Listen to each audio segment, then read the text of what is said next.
শুভরাত্রি বন্ধুরা, এই এলাম আবার আজকে রাতের খাবার দাবার নিয়ে।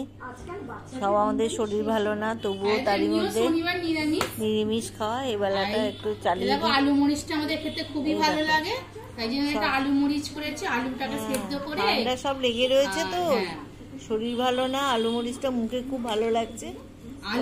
আলুটাকে একটু সেদ্ধ করে আর মরিচটাকে একটু গুঁড়ো করে নিলাম, নিয়ে একটু সামান্য ঘি আর 5 ফোড়ন দিয়ে আলুটাকে দিয়ে আর মরিচ দিয়ে নাড়াচাড়া করে নামিয়ে নিলাম।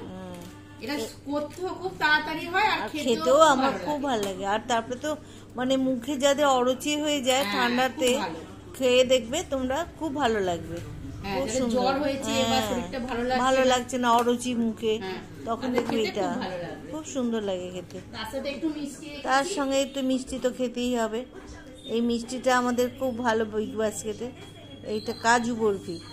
কাজু বরফিটা দোকান থেকেই পাওয়া যায়, কিন্তু বিগ বাস্কেটে ওরা দেয় প্রভুজির না, কাদের এটা বলতো, টেস্টি কাদের যেন, টেস্টি কোম্পানি। দারুণ খেতে, এটা এত মিষ্টি খেতে আর সুন্দর, মানে মিষ্টিটা কম, মিষ্টি বলতে মানে সুন্দর খেতে, দারুণ খেতে।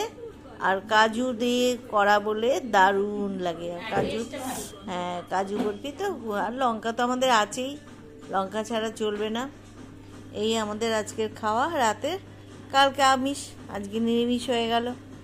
এই সব আমাদের, ওরও শরীর খুব খারাপ ছিল সকালে, আমারও খুব ঠান্ডা লেগে গেল হঠাৎ করে। এই বৃষ্টি বৃষ্টি পড়েছিল তো, এই জন্য শরীরটা ভালো না। যাই হোক, আমরা এখন খাওয়া দাওয়া করে নিচ্ছি, ঠিক আছে? তোমরা তাহলে থাকো, আজকের মতন আমরা আর বাড়াচ্ছি না, এইখানে শেষ করছি। হ্যাঁ, টাটা, সব ভালো থেকো, সুস্থ থেকো, আবার কালকে দেখা হবে, ঠিক আছে? ছাড়ছি তাহলে।